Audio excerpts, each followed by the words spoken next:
آج کی آیت سورۃ البقرہ آیت نمبر 13۔ اعوذ باللہ من الشیطان الرجیم، بسم اللہ الرحمن الرحیم۔ اللہ سبحانہ و تعالیٰ نے ارشاد فرمایا، وَإِذَا قِيلَ لَهُمْ آمِنُوا كَمَا آمَنَ النَّاسُ قَالُوا أَنُؤْمِنُ كَمَا آمَنَ السُّفَهَاءُ أَلَا إِنَّهُمْ هُمُ السُّفَهَاءُ وَلَكِنْ لَا يَعْلَمُونَ۔ صدق اللہ العظیم۔ یعنی اور جب ان سے کہا جاتا ہے کہ صحابہ کرام رضوان اللہ علیہم اجمعین کی طرح تم بھی ایمان لاؤ، تو کہتے ہیں کیا ہم بیوقوفوں کی طرح ایمان لے آئے؟ خبردار، یقیناً یہی لوگ بیوقوف ہیں لیکن جانتے نہیں۔ منافقین ہمیشہ اہل ایمان کو احمق، جذباتی، فینیٹک اور بیوقوف کہتے تھے۔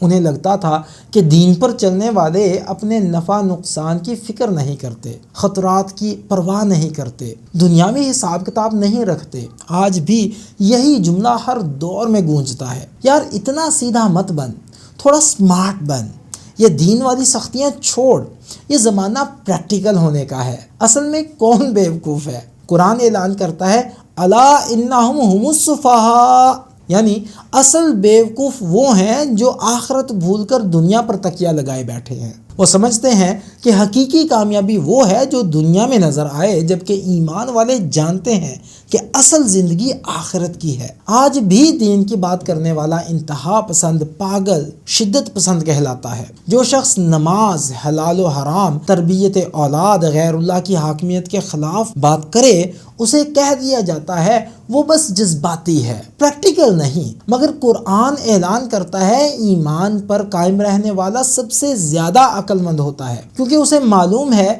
کہ اصل انجام کہاں طے ہوگا۔ پریکٹیکلی ہم اس آیہ مبارکہ کو اپنی زندگی میں کیسے لا سکتے ہیں؟ ایمان کو اسٹینڈرڈ بناؤ، لوگوں کی رائے نہیں۔ لوگ کچھ بھی کہیں، اپنی زندگی کا مرکز قرآن و سنت رکھو۔ منافقوں کے طعنے برداشت کرنا سیکھو۔ ایمان ہمیشہ آزمائش مانگتا ہے۔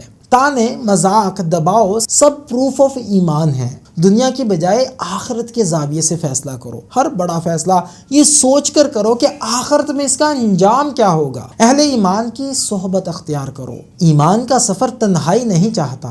ایسے لوگوں کے ساتھ رہو جو تمہیں آخرت کی یاد دلائے۔ اپنے بچوں کی تربیت میں ایمان کی بہادری شامل کرو۔ انہیں بتاؤ کہ اصل بہادر وہ ہے جو حق پر کھڑا رہے، چاہے دنیا کچھ بھی کہے۔ اے اللہ، ہمیں ان ایمان والوں میں شامل کر جنہیں دنیا بیوقوف کہے مگر جنہیں تو عقل کامل عطا فرمائے۔ ہمارے دلوں کو یقین، ہمت اور استقامت بخش دے۔ آمین یا رب العالمین۔